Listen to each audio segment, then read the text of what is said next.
Assalamualaikum warahmatullahi wabarakatuh. Alhamdulillahirabbil alamin hamdan yafi ni'amahu wa yukafi mazidah. Asyhadu an la ilaha illallah wahdahu la syarikalah wa asyhadu anna Muhammadan abduhu wa rasuluhu la nabiyya ba'dahu. Allahumma shalli ala sayyidina Muhammadin wa ala alihi washabihi wasallim tasliman katsira. Qala Allah ta'ala fi kitabihil karim, a'udzu billahi minasyaitonir rajim. Bismillahirrahmanirrahim. Ya ayyuhalladzina amanu taqullaha wal tanzur nafsum ma qaddamat lighadin wattaqullaha innallaha khabirum bima ta'malun. Shadaqallahul azim. Yang terhormat pengurus DKM, ya, yang terhormat para kesepuhan Komplek Bumi Sera dan Mai, dan juga bapak-bapak semua yang dirahmati Allah SWT. Pada malam hari ini menjelang Isya, kita mengambil waktu yang sangat premium, masih seger, ya, untuk memanfaatkan waktu. Kami diminta oleh DKM untuk memberikan sedikit, ya, berbagi ilmu yang saya dapatkan, dan saya punya kewajiban untuk menyebarkannya kembali, bukan hanya semata-mata mendapatkan yang lain, tetapi karena memang ini adalah sebuah kewajiban yang harus saya lakukan, itu menyampaikan apa yang sudah saya pelajari. Sekali lagi, bukan berarti ini saya lebih pintar dari bapak semua, cuman ini sama-sama tujuannya adalah untuk introspeksi diri bagi saya pribadi, dan juga untuk meningkatkan ketakwaan kita kepada Allah Subhanahu wa taala. Ikhwan fillah rahimakumullah. Kemarin 1 Muharram. Enggak apa-apa, Pak. Ya, kita bersemangat, beliau semangat ibadah. Ya Ariel, ya, semangat ibadah Ariel, ya. Amin. Semangat. Kemarin tanggal merah, libur, ya. Dan ada yang libur, ada yang enggak. Itu adalah tanggal 1 Muharram 1447 Hijriah. Dan kita bisa lihat perbedaannya dengan tahun baru, di mana tahun baru itu sepertinya suasananya lebih suasananya lebih megah, dan boleh dibilang orang mayoritas lebih menghargai tahun Masehi baru dibandingkan dengan tahun Hijriah yang baru, termasuk kaum muslimin itu sendiri. Buktinya, ya, kalau malam besoknya tahun baru Masehi itu ada bacakan, ada petasan dan sebagainya, yang memang itu seperti seremoni yang memang kebiasaan tiap tahun.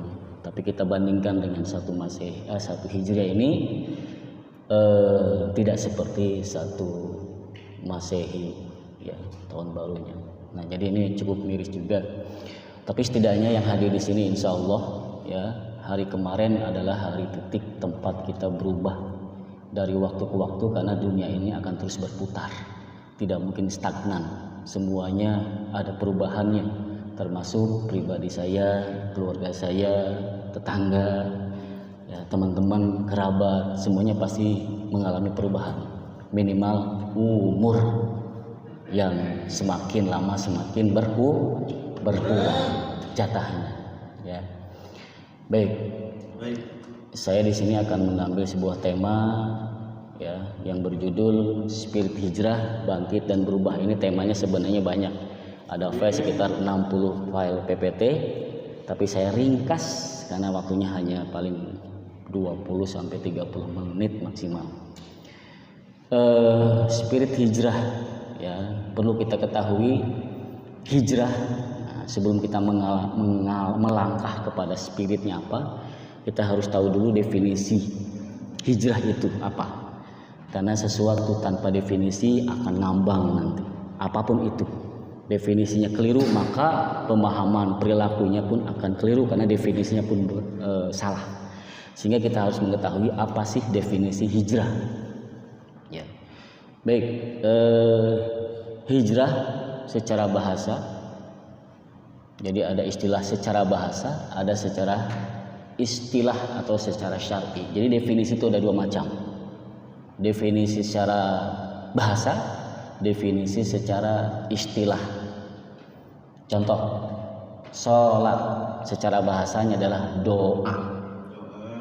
Sedangkan sholat secara istilah atau secara syar'i itu adalah gerakan menghadap kiblat, mengangkat kedua tangan takbiratul ihram diakhiri dengan salam. Nah, gerakan itulah disebut dengan definisi syar'i sholat. Jadi kalau misalnya ada ayat aqimus sholat, diartikannya jangan begini, dirikanlah doa. Keliru. Jadi harus diartikan dengan dirikanlah sholat, gerakan takbiratul ihram sampai salam terakhir. Nah itulah fungsi definisi. Jangan sampai kita ada definisi syar'i, kita mengambil definisi secara bahasa. Karena ada qarinahnya, ada indikasi bahwa kita harus mendefinisikan sholat kepada definisi syar'i. Jihad itu ada definisi bahasanya. Apa bahasanya dalam kamus? Bahasa jihad itu artinya sungguh-sungguh. Lalu di dalam Al-Quran ada banyak sekali kata jihad, dan beberapa af'al atau perbuatan Rasul mencontohkan jihad itu adalah berperang. Jadi jihad diartikan dengan berperang. Jangan diartikan kepada jihad kepada sungguh-sungguh, karena sudah ada makna syar'inya. Gitu ya. Nah, itu sebagai pengetahuan. Baik, sekarang hijrah. Hijrah secara bahasa apa? Berasal dari kata hajaro. Lihat aja di buku Lisanul Arab, Kamus Arab, di situ dikatakan arti hajaro itu adalah pindah tempat. Satu tempat A ke tempat B itu namanya hijrah. Dari suatu keadaan ke keadaan yang lain itu artinya hijrah. Itu secara bahasa. Ya. Atau di kamus itu lebih lengkapnya al-khuruj an ardin ila ardin ukhra. Itu secara bahasanya. Yaitu apa? Hijrah itu meninggalkan tempat dan negeri asal atau pindah dari negeri ke negeri yang lain. Ingat ya? Kita lihat sekarang para ulama ternyata menyatakan hijrah ada definisi syar'inya. Apa maksud definisi syar'i tadi? Yaitu ada landasan syar'i, sehingga kita harus memakai landasan syar'i atau definisi istilah atau definisi syar'i. Apa definisi syar'inya? Nah, langsung aja ya, saya rangkum ya, ternyata harusnya banyak ya, tapi saya rangkum saja dari beberapa ulama. Misalnya al-ulama al-Jurjani, hijrah itu adalah pindah dari darul kufur kepada darul Islam.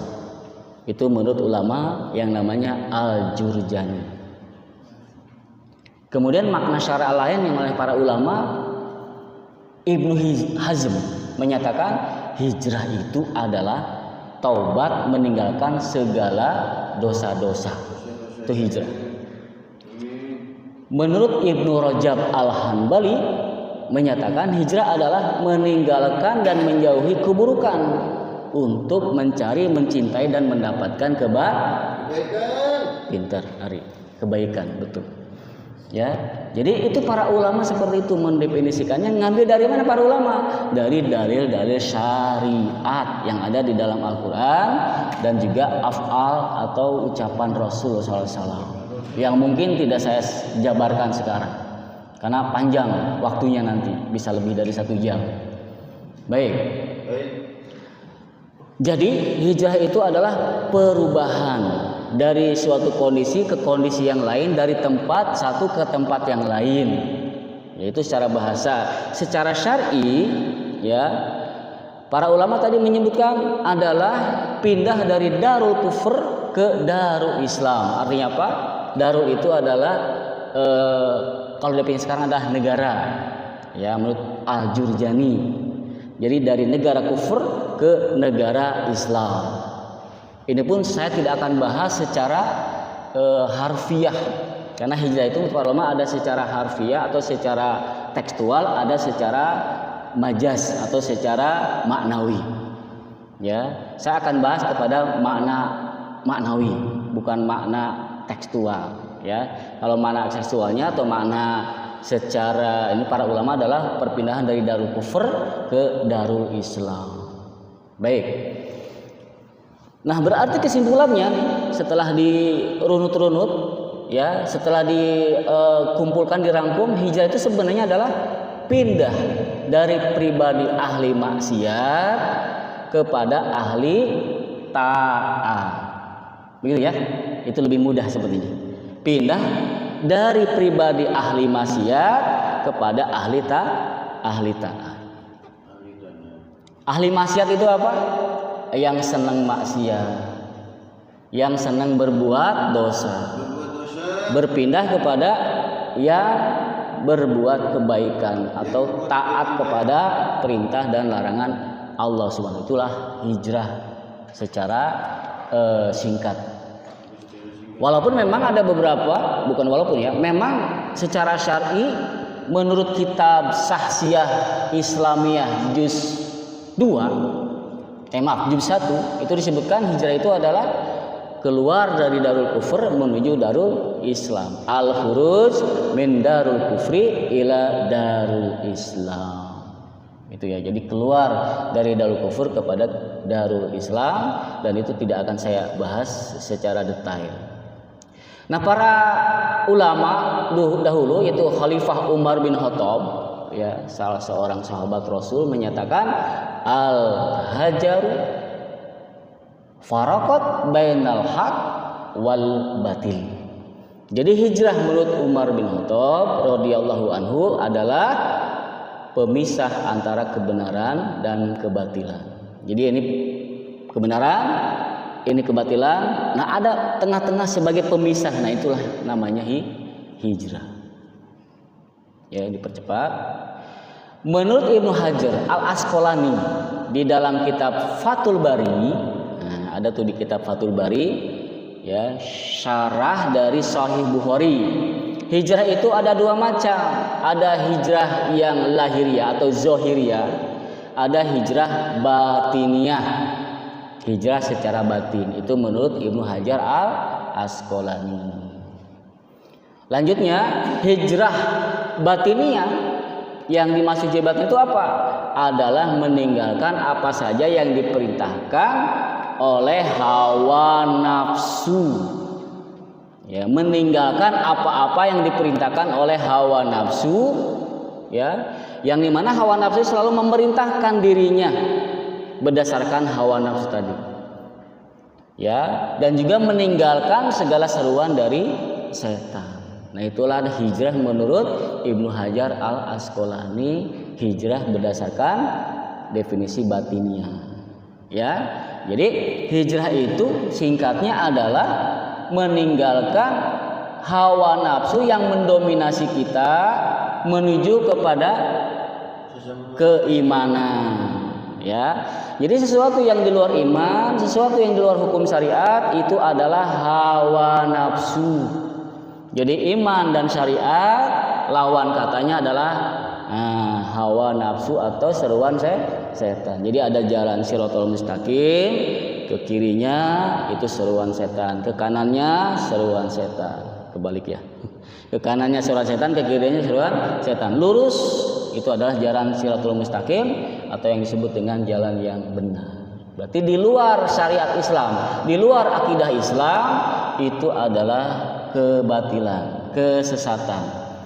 Ya, makanya disebutkan Allah tidak akan meridhoi, ya, agama selain daripada Islam. Ya, jadi jangan sampai meninggal dalam kondisi keluar dari Islam.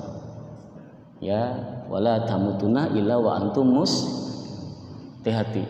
Karena kalau kita meninggal dalam keadaan murtad, nah, berarti disiksa selama-lamanya di akhirat di neraka. Nauzubillah min dzalik, ya. Selalu berdoa kita meninggal dalam keadaan muslim, ya. Sehingga kesimpulannya dari Ibnu Hajar Al-Asqalani mengatakan man hajaro manahallahu anhu.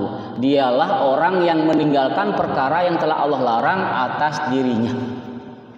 Nah, itu ada di hadis riwayat Ahmad, ya.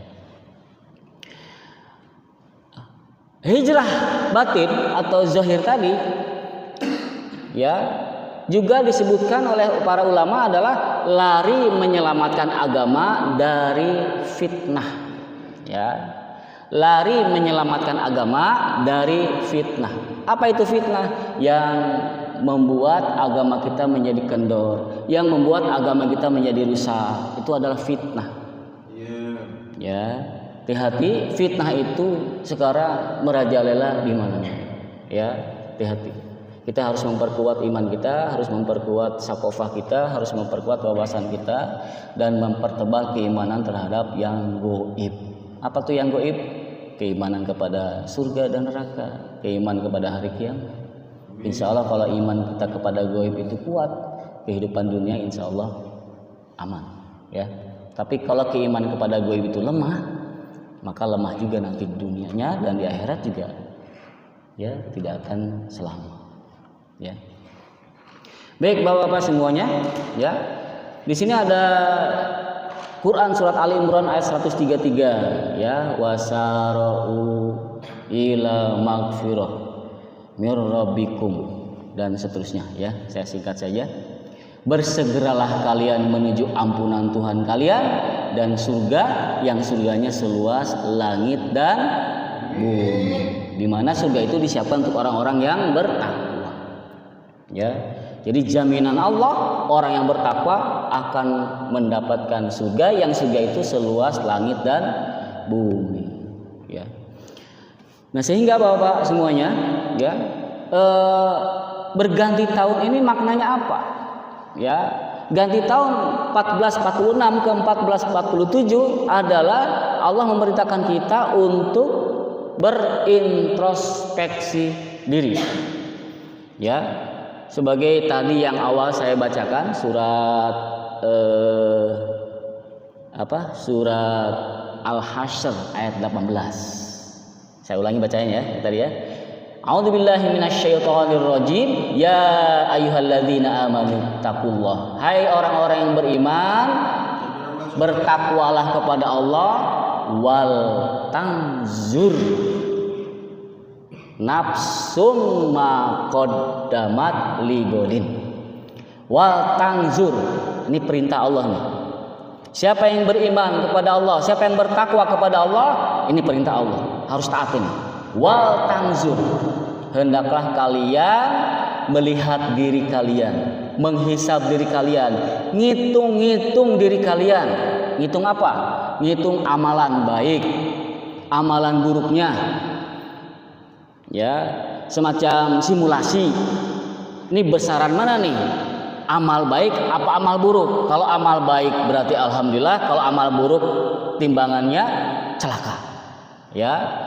Maka di sini Allah memerintahkan selalu wal tanzur nafsum ma qaddamat ligodin. Hendaklah melihat, mengamati, menghitung-hitung nafsun jiwa kalian, diri kalian, apa-apa. Di sini maknanya adalah bentuknya umum. Apa-apa. Maksudnya apa? Perilaku, ucapan, ya, dan segala macam yang dilakukan oleh manusia atau diri kita, apa-apa. Umum sifatnya. Qaddamat, masa yang lalu. Ingat-ingat masa muda kita, masa remaja kita, ingat-ingat. Ya, jangan sampai ada sholat yang bolong. Kalau ada yang sholat bolong, nah, harus dikodok. Untuk sebagian ulama ada juga cukup dengan tobat.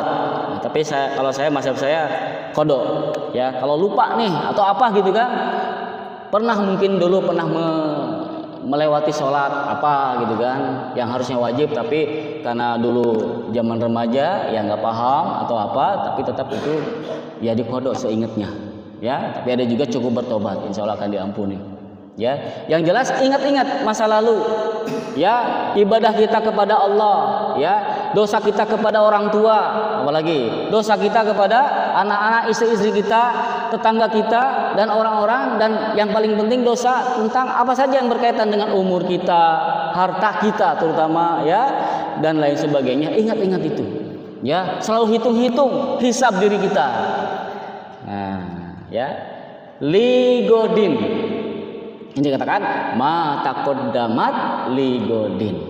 Ya, apa-apa yang telah lalu kau perbuat untuk apa? Untuk hari esok. Hari esok itu apa? Ligodin itu akhirat. Berarti setelah kita mati kita akan bertemu yang namanya akhirat. Di akhirat tidak ada lagi makhluk yang namanya kematian. Di akhirat tidak ada mati. Di akhirat kita selama-lamanya hidup terus. Ya, hidup terus. Ligodin. Makanya kalau bisa patokan kita hidup di dunia adalah tujuannya adalah akhirat. Karena itu kita akan pulang kampung nanti ke akhirat. Ya, lalu dunia ini sebagai apa? Sebagai sebagai pijakan kita selamat atau tidak nanti di akhirat. Makanya harus dihitung-hitung di dunia ini amal perbuatan kita. Jangan sampai lengah. Jangan sampai lengah. Artinya apa? Kita berfoya-foya, kita bercandaria tanpa melihat lagi. Wal tangzur ma taqaddamat. Ya, nafsun ma taqaddamat itu enggak diperhatikan. Jadi sama-sama kita introspeksi diri, apa yang kita lakukan, apa yang kita dosa-dosa kita. Ingat selalu dosa kita, ya. Ligodin untuk hari esok. Wattaqullah, bertakwalah kalian kepada Allah. Innallaha khabirum bima ta'malun. Ya, Allah Maha mengetahui apa yang kamu kerjakan. Jadi Allah Maha mengetahui walaupun hanya sebesar zarrah. Ingat, Allah Maha mengetahui walaupun hanya sebesar zarrah, itu pasti akan diperhitungkan oleh Allah Subhanahu wa taala. Ya. Nah, disinilah maka saya kaitkan dengan surat Wal Asri. Ini penting, ya. Berkaitan dengan Muharram ini, saya selalu mengingat surat Wal Asri yang kita semua sudah hafal. Wal Asri innal insana lafi khusrin illal ladzina amanu wa amilus solihati wa tawassaw bil haqq wa tawassaw bis sabr. Jadi di sini katakan wal asri, demi masa, demi waktu. Itu sumpah dari Allah. Artinya apa? Namanya sumpah berarti kalian, kita semua manusia harus memperhatikan waktu. Itu penting sekali waktu itu. Demi masa, wabuha, watin, wazaitun. Berarti ada sesuatu di balik sumpah itu. Yaitu apa? Kita harus memperhatikan wal asri, demi masa, demi waktu. Perhatikan waktu itu. Ya. Hai manusia, demi waktu. Innal insana lafi khusrin. Sesungguhnya manusia itu semua rugi. Semua tidak ada yang untung. Semua rugi. Ini yang bicara firman Allah. Namanya firman Allah berarti qat'i, pasti benar. Ya, akurat itu sifatnya qat'i subut. Ditambah lagi di sini tidak ada makna yang lain selain khusrin itu adalah kerugian.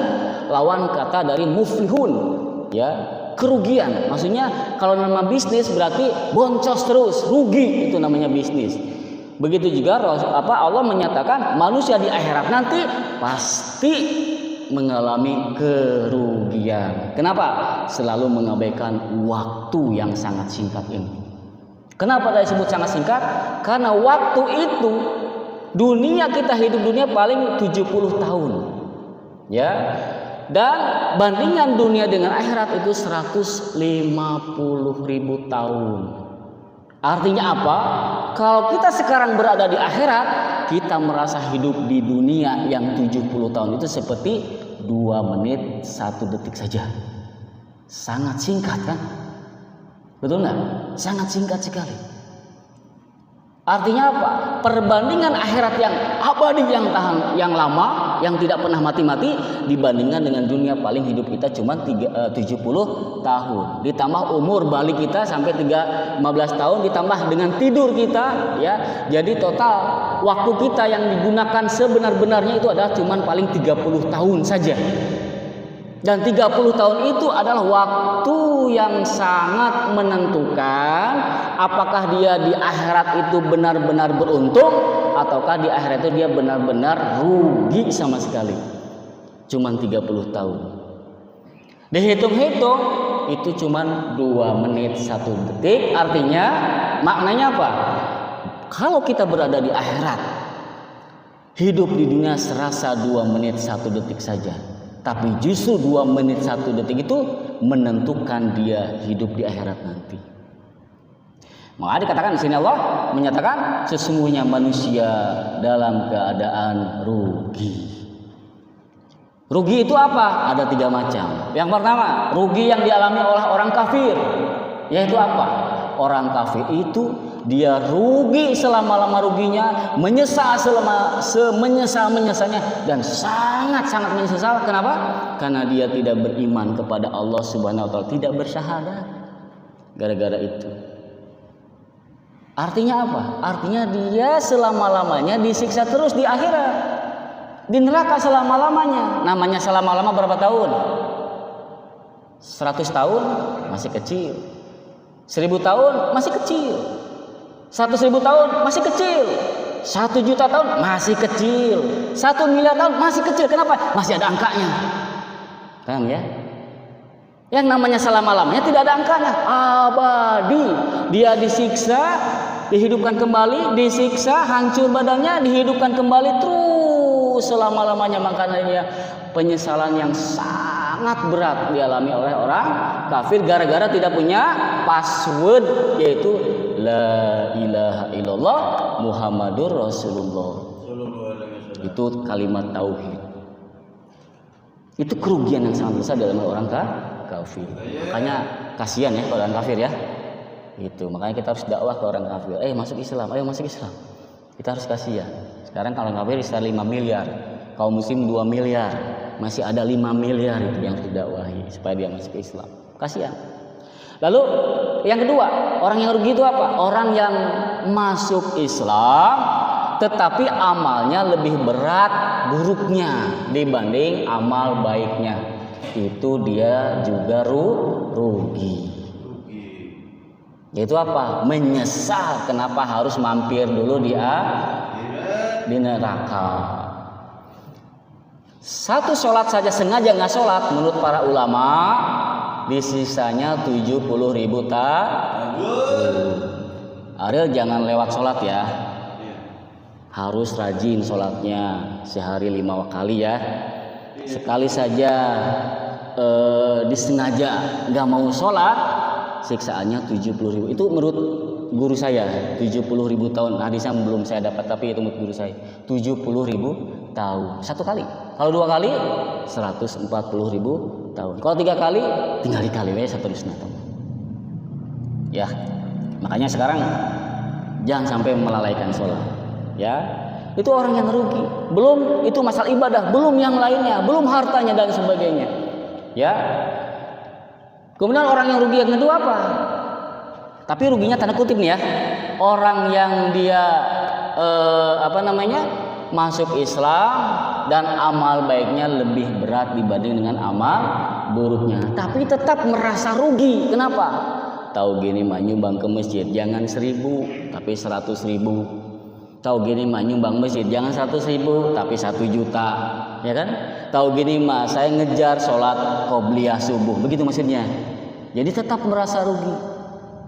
Ya, artinya ruginya tanda kutip, menyesal atau gini mah atau hebatnya pahalanya luar biasa, kenapa nggak saya lakukan? Nyesel, tapi nyesal tanda kutip, ya.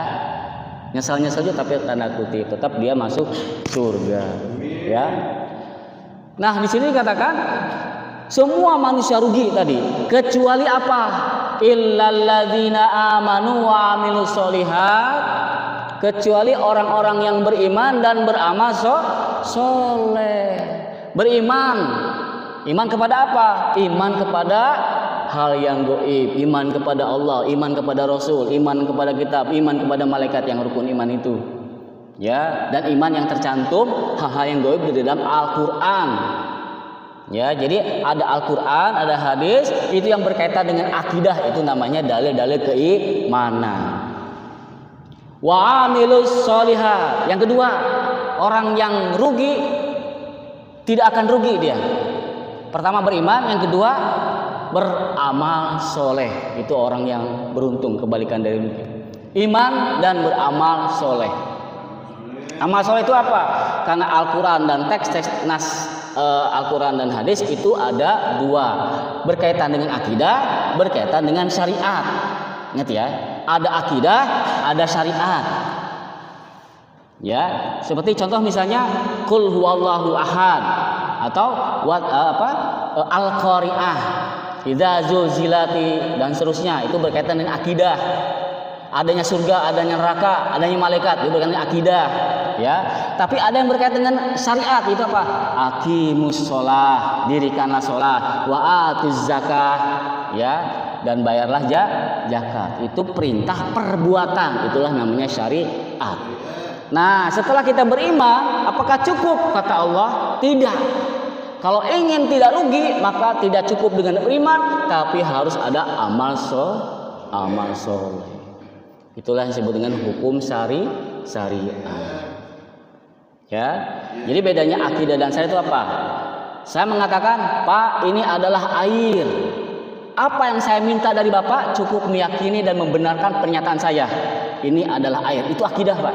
Kenapa? Saya meminta Bapak semua hatinya, akalnya menerima ini adalah air. Ya, itu adalah air. Tapi kalau begini, Pak, tolong minum air ini. Nah, itu adalah berkaitan dengan tuntutan perbuatan. Nah, itu adalah syariat.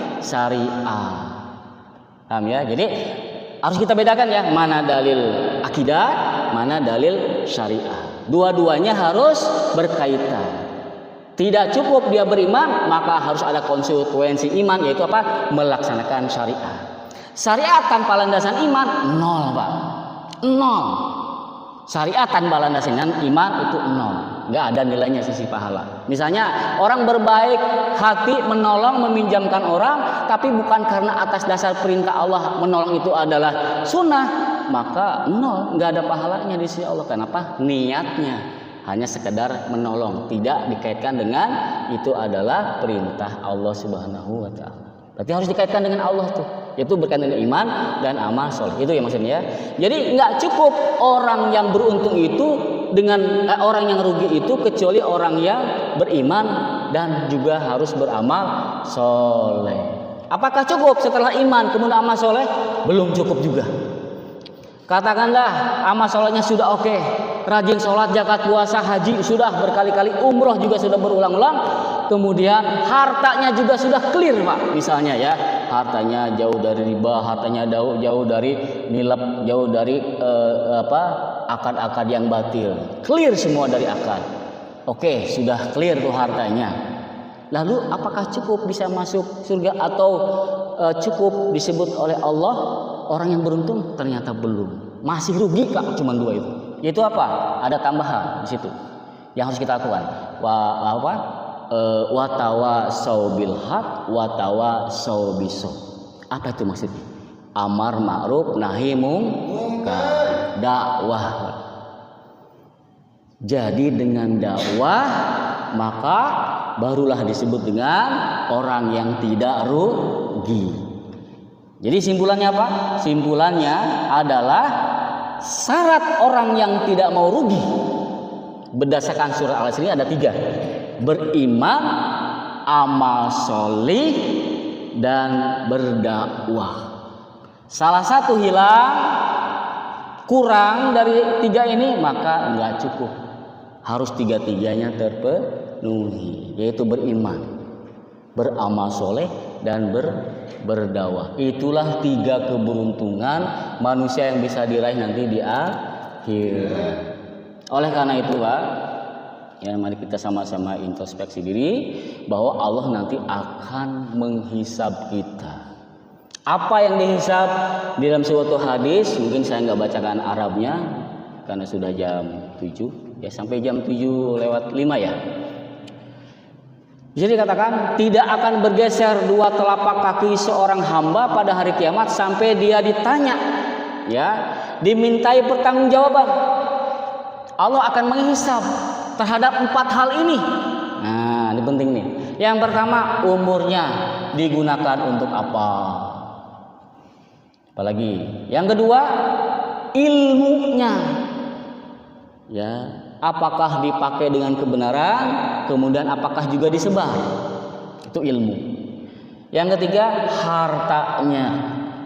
Cuma harta ada dua pertanyaan di sini, yaitu apa? Didapat dari mana? Kemudian digunakan untuk apa? Repot memang harta ini. Semakin hartanya banyak, maka hisabnya akan lama. Kecuali kalau mendapatkannya syar'i dan mengelolanya dan mengalokasinya juga syar'i, insya Allah aman. Dan yang terakhir, tubuhnya digunakan untuk apa? 4 pertanyaan itu 5 karena harta ada 2, jadi 5 pertanyaan itu nanti akan dihisab. Nah di sini maka dalam momentum hijrah ini kita sama-sama merenung. Ya, pertama ya tentang umur. Kita sudah umur berapa tahun sekarang? Saya 51 tahun. Jatah umur rata-rata itu di dalam hadis itu 60 tahun sampai 70 tahun. Ada ya hadis mengatakan 60 tahun, ada hadis yang mana 70 tahun. Katakanlah 60 tahun. Atau ngikuti Rasul 63 tahun. Berarti jatah saya tinggal 11 tahun lagi. 12 tahun lagi kalau ngikutin jatah Rasul SAW.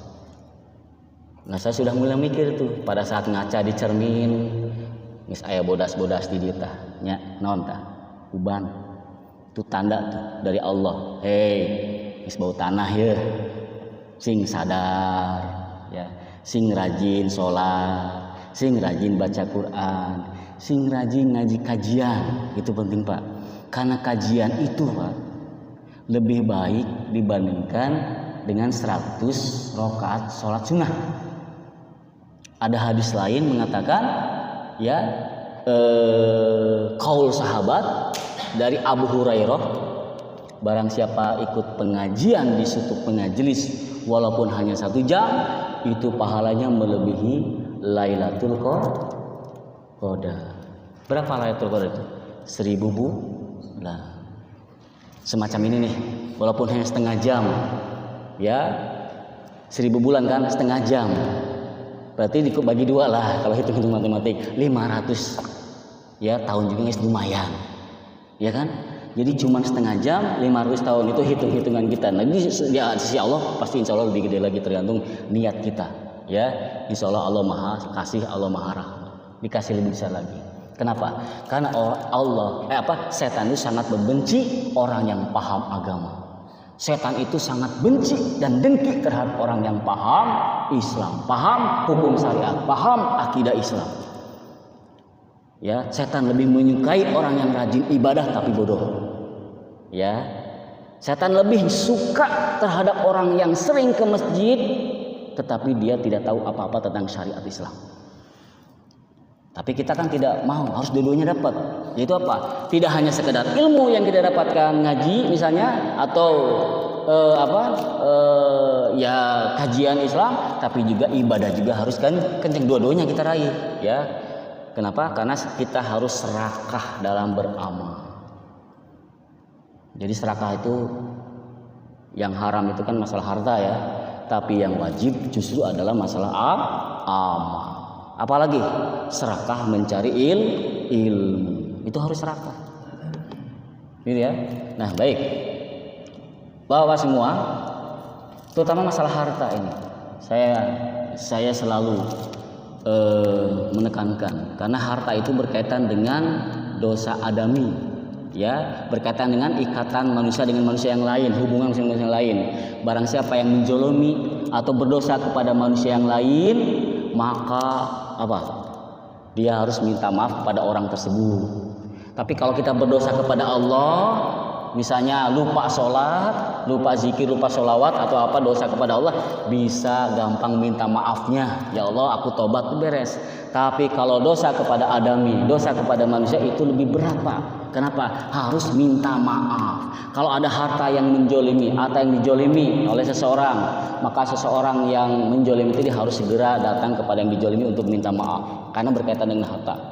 Kalau tidak dan lolos, maka di akhirat akan menjadi menghapus amal-amal kita sebesar harta yang digunakan, yang dijolimi tadi. Kalau habis amal baiknya, maka akan ditumpulkan dosa yang korban dijolimi tadi kepada orang yang dijolimi. Jadi amal sholat hangus nanti, ya gara-gara dosa Adam, gitu. Nah, Bapak semua, Ini saya selalu mengingatkan, ya. Saya kalau ngobrol dengan saya sering bergaul dengan para yang suka jualan, pengusaha-pengusaha, ya. Saya selalu kontak dengan mereka. Saya selalu ingatkan, hati-hati dalam masalah ribawi. Penting ini, ya. Masalah ribawi yang dianggap remeh, ternyata dosanya dosa besar. Kok amin sih? Dosa besar ribawi itu, ya jangan diaminkan, ya. Jadi dosa ribawi itu salah satu dosa besar, ya. Dosa besar itu kan ada 7 dalam hadis itu, ya. Salah satunya adalah misalnya berzina, membunuh, ya, mengambil harta anak yatim, lari dari peperangan, sihir, syirik, dan salah satunya adalah riba, ya. Riba itu apa? Meminjamkan uang kemudian ada kelebihannya dan lain sebagainya, itu riba. Nah, makanya penting sekali membahas masalah riba, karena dosa riba itu ngeri, Pak. Ngerinya apa? Di dalam hadis disebutkan dosa riba itu sama dengan 1 dirham memakan uang riba sama dengan berzina 36 kali dosanya itu, ya. Yang paling kecil dosanya adalah menzinai ibunya sendiri. Makanya saya tuh suka, ya, ketemu kepada para pedagang, hati-hati dengan pinjaman bangke itu, tahu bangke? Bank keliling, bank emok, apa tuh, ya. Yang suka, ayo minjem uang dong, 1 juta nih nggak apa-apa, nanti kembalinya 1.050.000 ya. Nah, itu 50.000 itulah riba, ya. Jadi kalau ada 1 dirham dia minjam kemudian ribanya 1 dirham, ya, maka dosanya sama dengan 36 kali berzina, ya. Berapa 1 dirham itu? Sekitar 75 sampai 80 ribuan rupiah. Kecil, tapi dosanya ya Allah ya Rabbi, itu masih kecil ternyata. Dosa masih kecil, 36 itu. Dia Al-Quran lebih berat lagi. Surat Al-Baqarah ayat 275. Wa man ada faulaika ashabun nar hum fiha khalidun. Barang siapa yang kembali kepada makan riba, maka dia akan disiksa. Hum fiha khalidun, selama-lamanya dia neraka. Nauzubillah min dzalik. Itu yang harusnya membuat bergetar, ya, para teman-teman pengusaha, gitu kan. Jadi banyak yang konsultasi dalam masalah gimana caranya menghilangkan itu. Baik. Itu ya, jadi Bapak-bapak semua, terakhir, ya, sebelum saya tutup, saya ulangi, ya, bahwasanya kalau kita ingin beruntung, maka kita harus beriman, beramal soleh, dan amar ma'ruf nahi mungkar atau berdakwah. Berdakwah itu maksudnya apa? Mengajak kepada kebaikan. Itu mengajak kepada kebaikan itu dakwah itu. Ngaji yuk. Nah, termasuk pengurus DKM sini. Ayo ngaji tiap malam Sabtu pagi atau Minggu subuh, ya, atau malam Minggu. Nah, itu bagian dari dakwah secara individu, ya. Itu maka harus teruskan DKM itu untuk mengadakan seperti ini. Nah, jadi di sini katakan jangan pernah berhenti memperbaiki diri. Itu yang penting. Jangan pernah berhenti memperbaiki diri. Kenapa? Karena hidup itu terus berputar. Ya, hidup itu berputar, dan jangan sampai hari kemarin itu hari sekarang itu lebih buruk daripada hari kemarin. Itu orang yang terkutuk. Hari ini sama, ya, kebaikannya dengan hari kemarin itu disebut dengan orang yang rugi. Orang untung adalah hari ini hari besok itu lebih baik daripada hari sekarang. Itu yang beruntung. Jadi perbaiki segera. Dan ini nasihat ini bukan hanya kepada WhatsApp, tapi kepada saya justru senang di sini supaya bisa menasihati diri sendiri supaya tidak masuk kabur makta. Ya, itu saya senang sekali kalau disuruh ngisi ini, ya, untuk menasihati di sini. Jadi teruslah bergerak karena hidup ini ada terus bergerak, umur kita terus bergerak, Pak. Tahu-tahu kita punya cucu, tahu-tahu kita sudah nikah lagi, ya. Tahu-tahu kita udah nggak ada, ya. Tahu-tahu kita sudah dibangunkan sama malaikat mungkar dan nakir. Baik, ya. Jadi yakinlah kalau kita ingin menang di dunia ini harus terikat dengan Islam. Dengan Islam kita insya Allah menang. Bisa menangnya di dunia dan juga di akhirat. Sudah pasti di akhirat, ya. Di dunia juga sudah pasti. Jadi kita harus lekat-lekat dengan Islam, ya. Ya, selama bersama Islam pasti menang ya. Jadi Bapak-bapak semua ya, sebelum saya tutup saya menghimbau mari kita sama-sama berintrospeksi diri ya, sama-sama menghitung-hitung dosa kita. Karena kata Umar bin Khattab radhiyallahu anhu mengatakan, hisablah dirimu sebelum kau dihisab. Itu penting juga. Quote itu luar biasa ya. Dan juga qaul dari Ali bin Abi Thalib ya, pedang yang paling tajam adalah masalah waktu. Waktu adalah seperti pedang, karena pedang itu bisa menebas kebaikan, bisa juga menebas keburukan. Dengan waktu diidentifikasi dengan pedang, siapa saja memanfaatkan pedang itu dia bisa beruntung. Tapi kalau tidak mampu memanfaatkan dengan cerdas, maka dia akan rugi, menebas kebaikan. Sehingga lakukanlah waktu itu dengan sebaik-baiknya. Ini mungkin makna hijrah kita. Mudah-mudahan bisa bermanfaat. Baik, kalau di Taman Pesona kemarin ada tanya jawab. Sini mau tanya jawab nggak? Silakan, mungkin ada yang ditanyakan. Ada? Ada yang mau bertanya? Silakan, masalah apa gitu.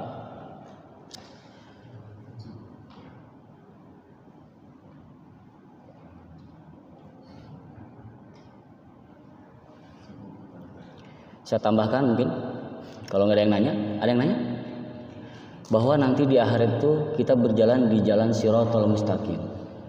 Ada 6 kategori. Ada yang seperti kilat, ada yang seperti burung terbang menuju jembatan dan melewati jembatan itu. Ada yang seperti lari, ada yang jalan kaki, ada yang ngesot, tahu ngesot?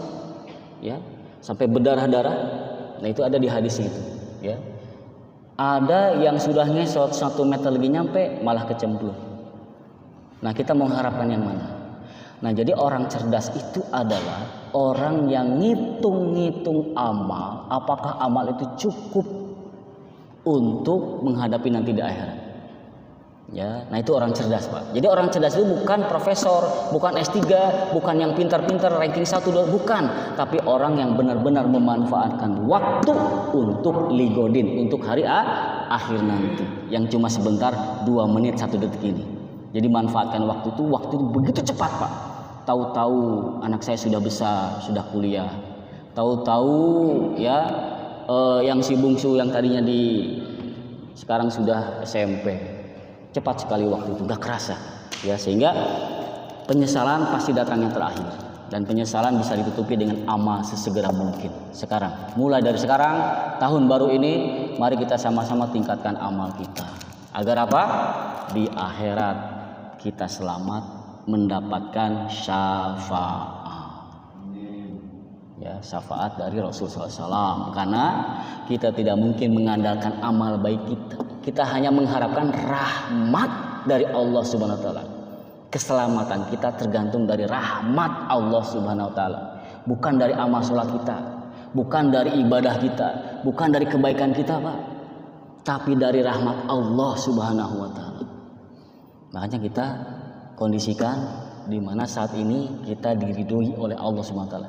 Jangan kondisikan saat ini Allah sedang murka, khawatir ajalnya saat itu. Wah, ngeri itu. Ajalnya pas diangkat pas Allah murka. Gitu ya. Jadi makanya segera hijrah.